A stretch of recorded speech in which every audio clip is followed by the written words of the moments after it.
Bismillahirrahmanirrahim. Assalamualaikum warahmatullahi wabarakatuh. Salam sejahtera, salam rahayu buat kita semua. Mudah-mudahan kita semua masih diberikan kenikmatan, masih diberikan keberkahan, sehat jasmani dan juga rohani, dan juga masih diberikan keselamatan. Amin ya robbal alamin. Alhamdulillah, sedulur Kirekso Channel, malam ini kita sudah berada di Desa Krimun, tepatnya di Bendungan Cipanas, Desa Krimun, Kecamatan Losarang, Kabupaten Indramayu. Konon katanya di sini itu setiap tahun selalu memakan korban jiwa, selalu meminta tumbal, bahasa keren. Apakah karena manusianya sendiri, ataukah ada ikut campur ataupun andil dari bangsa siluman ataupun penghuni-penghuni goib yang ada di Bendungan Caplokan ataupun Bendungan Cipanas? Sebelum kita lanjut lebih jauh lagi, jangan lupa di subscribe Kirekso Channel, di like, di komen, dan juga di share sebanyak mungkin biar channel kami lebih berkembang dan kami lebih semangat lagi dalam menguak, mengeksplor sejarah-sejarah ataupun misteri, keramat, petilasan, makbaroh yang ada di wilayah 3 Cirebon ataupun di wilayah Indramayu khususnya. Oke, jangan lupa ya sedulur Kirekso di subscribe, karena subscribe itu gratis. Tis. Dan juga terima kasih banyak buat yang sudah memberikan rekomendasi tempat untuk kami kuak misterinya, sejarahnya. Kami ucapkan banyak-banyak terima kasih. Dan juga barangkali teman-teman Kirekso Channel yang mau dikupas sejarah ataupun misteri lokasi tempat yang berada di lingkungan sedulur Kirekso, silahkan rekomendasikan di kolom komentar ya. Di kolom komentar nanti tim Kirekso Channel akan membahasnya dan juga akan menentukan waktu dan tanggalnya. Oke sedulur Kirekso, sekarang langsung saja kita temui Bunda Ana yang sudah menunggu kita di balai. Bukan balai kota, bukan balairung, bukan, tapi apa jangan aja wong kene kak, buk. Oke sedulur Kirekso, langsung saja kita temui Bunda Ana ya sedulur Kirekso, let's go.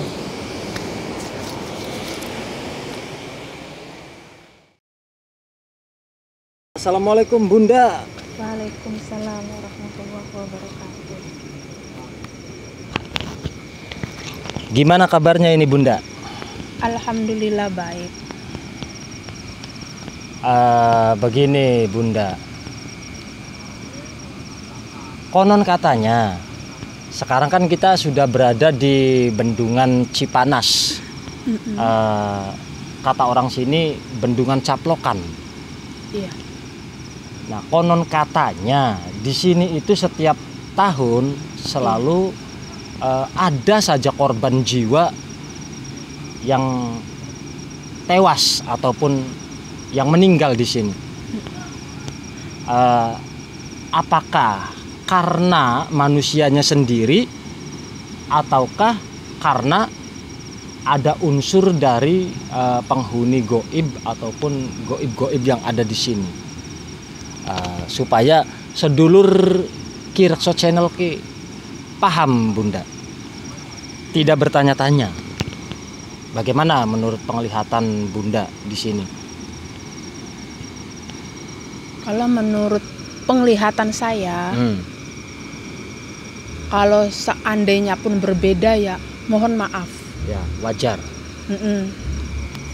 Yang aku lihat di sini ada sebuah kerajaan goib. Di sini? Iya. Tapi ada dua kerajaan. Yang sebelah sana kerajaan ular. Sebelah sana, sebelah timur. Betul. Dihuni sesosok suami istri. Sesosok ular suami istri. Dan yang sebelah sini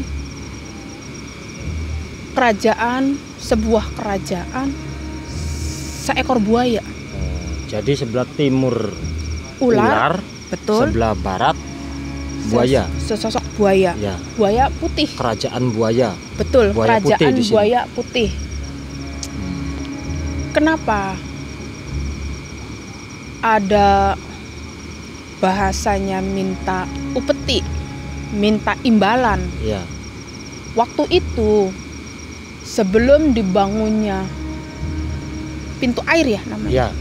Bendungan. Sebelum dibangun bendungan, waktu zaman itu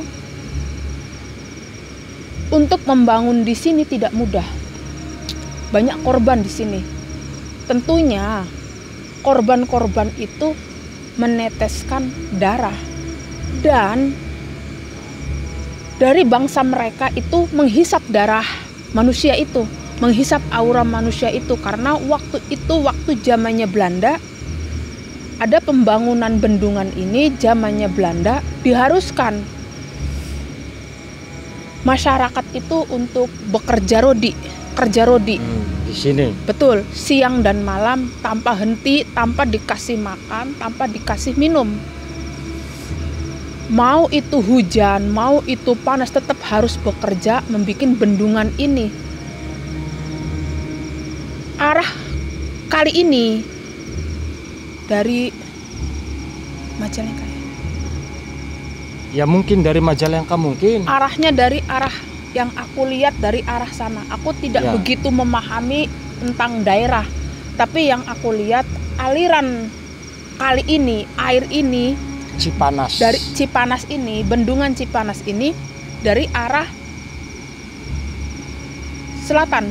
Ya, mungkin dari Rentang. Mungkin Jati juga. Mungkin Majalengka.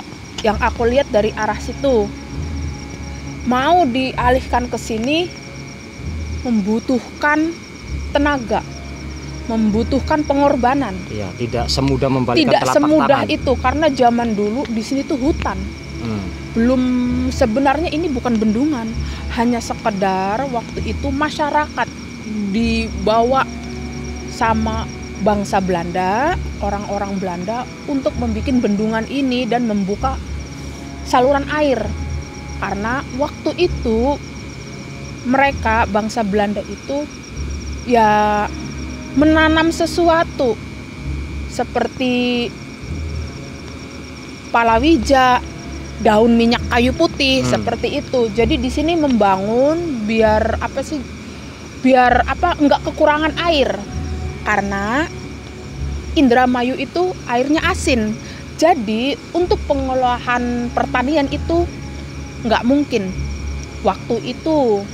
Jadi dengan akal pintarnya bangsa Belanda, membuat bendungan saluran air dari arah selatan. Waktu itu belum dinamakan Cipanas, dinamakan Bendungan Cipanas karena waktu eranya Pak Soeharto, almarhum Bapak Soeharto. Presiden. Betul, aku pun kurang begitu jelas karena waktu itu aku masih kecil.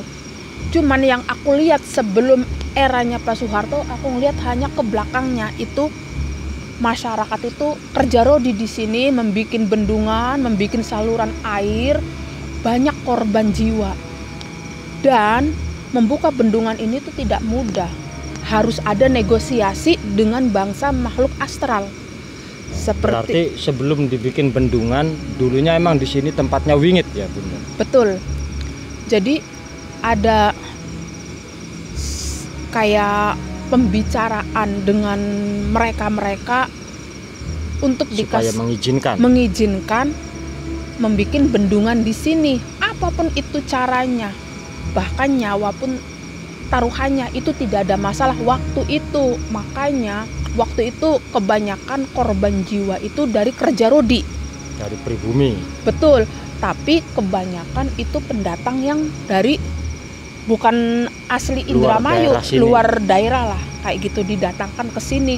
Ada yang dari waktu itu belum ada bahasa Kalimantan, kayak dari daerah Kalimantan apa dibawa ke sini. Jadi bahkan bisa dibilang ratusan atau ribuan orang meninggal di sini. Jadi karena sering ada pertumpahan darah, bangsa mereka itu terbiasa mendapatkan energi, mendapatkan asupan makanan. Betul. Makanya seperti sebuah kebiasaan meminta. Tapi kebanyakan dari kerajaan ular di sana. Oh, yang dari sebelah timur. Betul. Kebanyakan dari yang sebelah timur meminta. Karena ibarat kata kalau kita orang mau upeti, meminta persembahan seperti itu. Dan kebanyakan korban-korban di sini itu umurnya sama rata, tidak tua, tidak muda, semuanya sama, dibatas dengan umur sekian. Karena yang mereka cari itu, yang aku lihat di sana ya bukan dijadikan sebuah korban, tapi jadi anak seperti itu. Di sana dijadikan anak, dijadikan masyarakat. Betul, dijadikan masyarakat mereka, di alamnya mereka, di alam mereka seperti itu. Jadi kalau dikatakan apakah benar setiap tahun meminta korban, tapi wallahu alam, aku tidak mengiyakan dan tidak mentidakkan. Tapi secara fakta dan nyata memang kenyataannya seperti itu. Seandainya aku mengatakan iya, aku nggak ada bukti kan, secara akurat bukti aku nggak ada. Nanti yang ada menjadi perdebatan. Tapi secara aku melihat kasat mata, secara goib, betul meminta korban. Tapi secara fakta aku tidak bisa menjawab apa-apa karena karena zaman sekarang berbicara dengan logika tidak mungkin. Tapi aku berbicara secara goib, secara alam sana, secara energi berbeda. Betul, mereka meminta upeti, meminta imbalan atas berdirinya bendungan.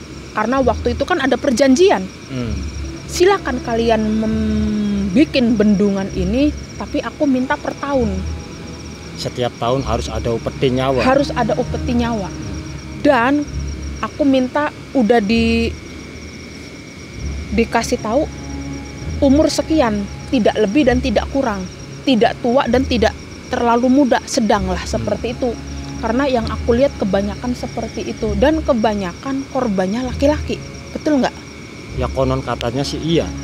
Karena kebanyakan korbannya itu seorang laki-laki, seperti itu. Bujang tanggung kalau kata betul. Orang sini bilang, remaja. Oh, ya seperti itu. Jadi kata mereka ya harus diwajibkan per tahun karena sudah perjanjian dari zaman dahulu.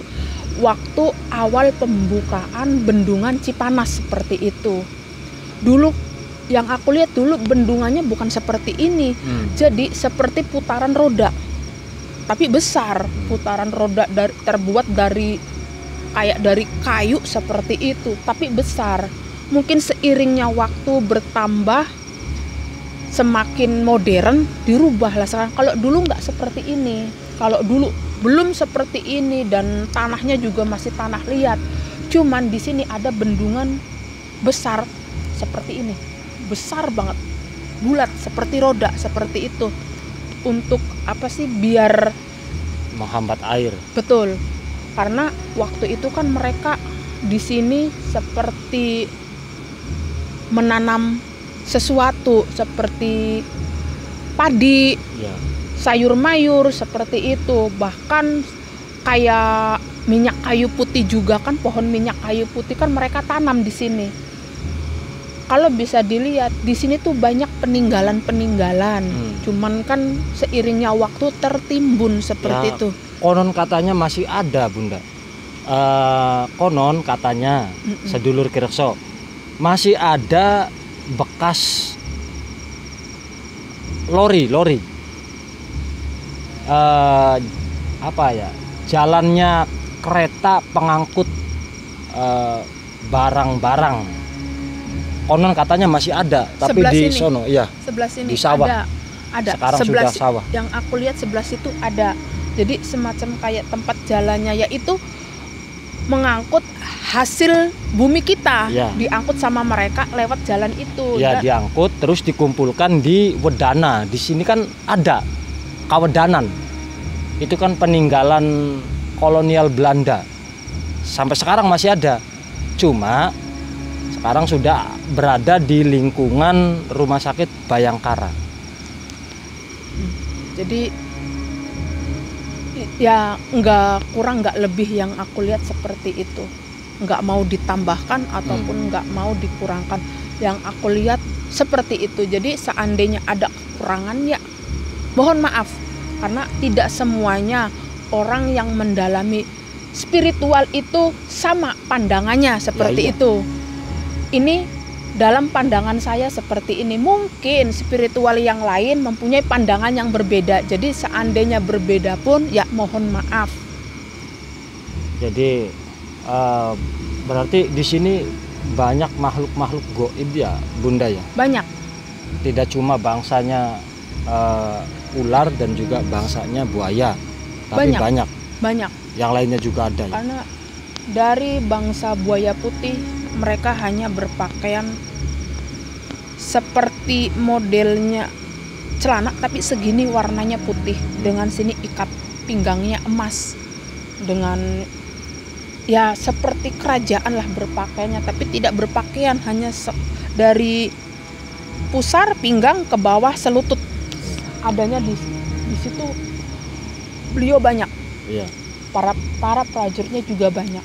Dan kalau dari arah selatan, timur, kalau dari arah timur ada sesosok ular besar hitam sedang memantau kita. Sekarang? Betul, ada di sana. Mungkin ada apakah gerangan datang malam-malam ke sini. Yang jelas tidak ada maksud apa-apa, hanya silaturahmi. Hanya untuk menjelaskan kepada anak cucu yang ada di lingkungan sini supaya mengerti dan juga tahu apabila datang ke sini untuk mancing ataupun untuk menikmati keindahan alam yang ada di sini, ya jangan lupa kita harus hati-hati, berangkat dari rumah membaca doa, datang ke sini ya sopan santunnya dijaga, karena Allah tidak menciptakan manusia saja, makhluk gaib juga diciptakan. Dan saya ada pesan dari rajanya buaya putih mengatakan, jika ingin aman, tolong apa sih namanya, tanah itu di pinggir-pinggirnya tanami pepohonan, biar untuk menguatkan seandainya terjadi air datang itu tidak mudah jebol seperti itu. Dari beliaunya mengatakan seperti itu. Jadi di bantaran kali Betul. ditanami pohon Ditanamin supaya kuat pohon-pohon, tanggulnya. biar tanggulnya kuat seperti itu. Jika ada air datang, nggak akan mudah jebol. Pesannya beliau seperti itu. Ya seandainya kurang berkenannya mohon maaf. Aku hanya menyampaikan apa yang beliau minta disampaikan kepada masyarakat seperti Kalau itu. boleh tahu Bunda, kalau boleh tahu dan beliau mau memberitahukan namanya itu siapa? Sang raja dari buaya putih yang ada di Bendungan Caplokan. Bilangnya masih dari jalur Sewo. Dari jalur Sewo. Betul. Berarti masih ada hubungan dengan Adipati Samben. Betul. Nah, kalau yang di sebelah timur, sang penguasa goib siluman ular. Betul. Itu ularnya itu ular kobra atau ular Enggak, apa? ular biasa. Kalau kita bisa dikatakan, kalau zaman sekarang mengatakannya itu sebagai ular sansa kembang. Tapi dengan badan kulit hitam mengkilap. Yang laki-laki dan yang perempuan sedikit kehijau-hijauan. Sedikit bukan hijau banget, tapi sedikit di bawahnya itu ada semu hijau dan kuningnya. Jadi di atas punggungnya itu hijaunya bukan hijau banget, di bawahnya itu semu-semu kuning, tidak kuning banget, semu-semu kuning sedikit lah kayak gitu. Dari arah timur, penguasanya suami istri. Kalau di sini suami istri apa emang sendiri? Sendiri. Tapi kalau dilihat dari aura, betul. Emang keduanya ini auranya negatif semua apa? Tidak. Gimana? Kalau yang di sini aku lihat positif, tapi tergantung masyarakatnya. Ya. Kalau masyarakatnya lancang, betul, menantang, mungkin beliau pun akan menerima tantangan itu. Ya. Tapi kalau tidak diganggu, beliau tidak. Ya. Tapi berbeda dengan yang di sebelah timur. Auranya negatif sekali dan dipastikan dia bakal meminta upeti, meminta imbalan seperti itu. Berarti kalau yang di sini beliau sesosok laki-laki ya? Laki-laki. Dengan perwujudan laki-laki yang sudah berumur. Betul, yang sudah berumur. Kalau yang sebelah sini ada kan? Beliaunya ada, prajuritnya juga banyak dan beliau juga sedang melihat kita, memantau kita seperti itu. Tapi intinya kita jangan pernah menantang. Ya. Kalau kita tidak menantang, beliau pun tidak akan pernah menanggapi kita dan jangan lancang seperti itu. Kalau di sini intinya kalau yang sebelah timur sudah perjanjian, mau tidak mau harus. Tapi kalau yang di sini tidak. Yang penting jangan lancang seperti itu. Nah, itu sedulur Kirekso penjelasan dari Bunda Ana sesuai yang Bunda Ana lihat di lingkungan Bendungan Cipanas atau Bendungan Caplokan secara goibnya, bukan secara nyatanya. Yang kita obrolkan secara goib di sini merupakan dua wilayah kerajaan siluman. Yang di sebelah barat itu siluman buaya putih dan yang sebelah timur merupakan kerajaan dari siluman ular. Di mana bumi dipijak, di situ langit dijunjung. Apabila kita sopan, beliau juga segan. Jadi jangan sekali-kali menantang dimanapun kita berada, ya kita harus hormatilah yang ada di situ. Jangan coba-coba menantang, karena resikonya ditanggung sendiri apabila kita menantang di wilayah orang lain. Itu hikmah yang harus kita ambil, yang kita petik di kesempatan malam hari ini di Bendungan Cipanas, Desa Krimun, Kecamatan Losarang, Kabupaten Indramayu. Apabila ada kekurangan ataupun beda pendapat, jangan dijadikan suatu perdebatan ataupun konflik ataupun masalah, tapi jadikan suatu keberagaman dan juga keindahan seperti warna pelangi. Meskipun berbeda-beda warna, tetap dilihatnya itu indah. Ya, sedulur, jangan lupa di subscribe Ki Rekso Channel, karena subscribe itu gratis, dan juga dipencet tombol notifikasinya supaya Anda mendapatkan berita terbaru dari Ki Rekso Channel. Ya, sedulur, terima kasih buat yang sudah merekomendasikan tempat ataupun yang mau merekomendasikan tempat keramat ataupun yang masih menjadi misteri ataupun petilasan, makbaroh. Ya, silahkan direkomendasikan di kolom komentar. Nanti tim Ki Rekso Channel akan meeting untuk menentukan harinya. Ya, sedulur, terima kasih banyak. Kita jumpa lagi di lain waktu. Kurang dan lebihnya kami mohon maaf yang sebesar-besarnya. Assalamualaikum warahmatullahi wabarakatuh. Bye-bye.